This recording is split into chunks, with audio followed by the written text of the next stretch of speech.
while the water's underground. A couple different theories. One would be that there's just a myriad of passages that the water has to travel through before it reappears. Second main theory would be that there's a large underground pool that the water is actually flowing into, kind of passes through the pool and then exits out the other side. In 1983, the USGS actually performed a dye test. They dumped basically dye up above the sinks. The first traces of the dye came through in approximately 2 hours, and it took over 4 hours for basically all the dye to pass through. Of course, you have to wonder if anyone has ever braved the tiny cavern where the river flows into the rock. You would think that would be possible, except that the water is actually traveling through a formation. It's traveling through the Madison limestone, through cracks and fissures. So there's actually not a distinct passage where a person could go through. As our family pulls into their campsite, we take an opportunity to discuss the things most people hadn't anticipated happening in the great outdoors. And in the middle of the night, we were in our tent, and we started hearing all this commotion and this huffing and dirt flying, and I actually poked my head out the tent, and about 10 feet to the left of us, there was a bison that had fallen asleep, and it was rolling in its sleep. I brought a hammock along with me because I was going to sleep in the hammock because I thought it'd be nice to be out in the open air sleeping. And so I tied my hammock between 2 trees and went to bed that night, and the parade began. Had ants using me as a trail from one tree to another. A couple of us were backpacking up in the snowy range, and we got almost a foot of snow.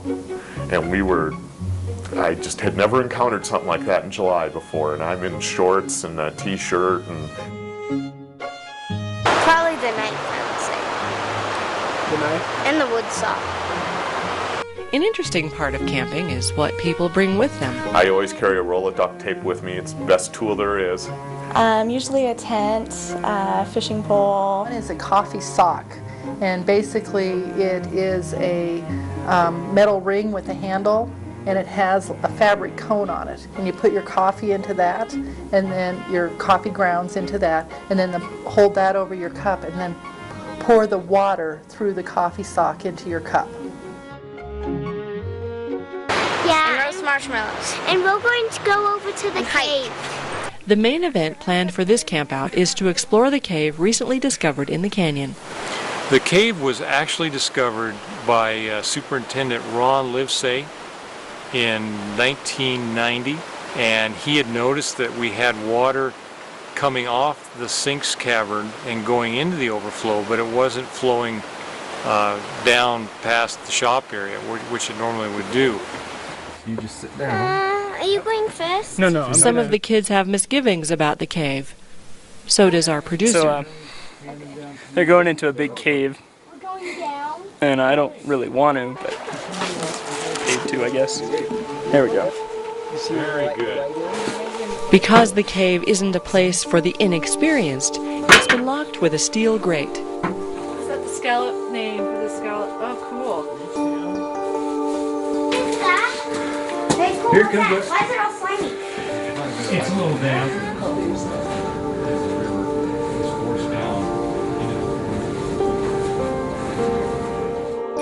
You're now in what they call Scallop or Boulder Choke Cave. This white formation that you're looking at right now is actually the Madison limestone, which is very soluble in water. And as the water rushes by on its way out the cave, it forms these scallops. In addition to the scallops, the cave also has a number of razor-sharp shelves made of chert. Talking about, and I still don't know what it is, but it has all these funny lines. It looks like hieroglyphics or something. What about these?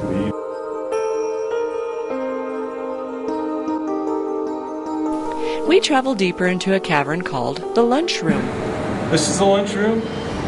Actually, because this is the lunch table. And it's this is the central room in this set of passages.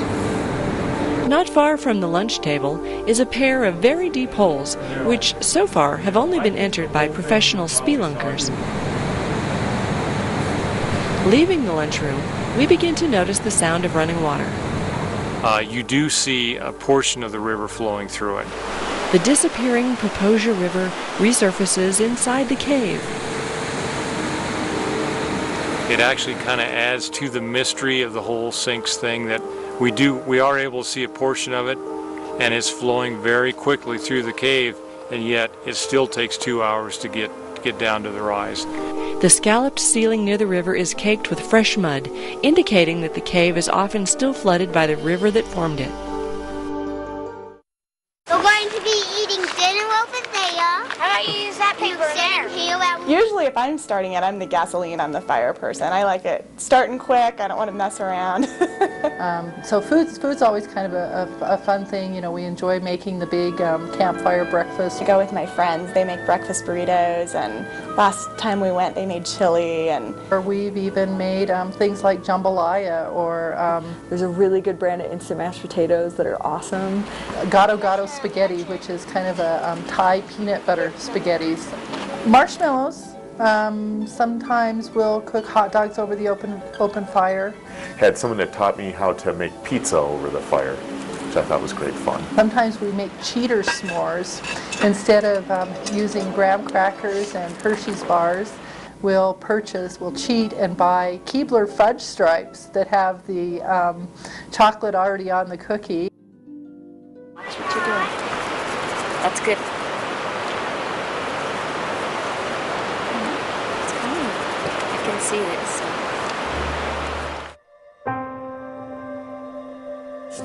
Sometimes just find a nice rock somewhere and hang out, or go and watch beaver building a beaver dam, or playing on a snowfield somewhere.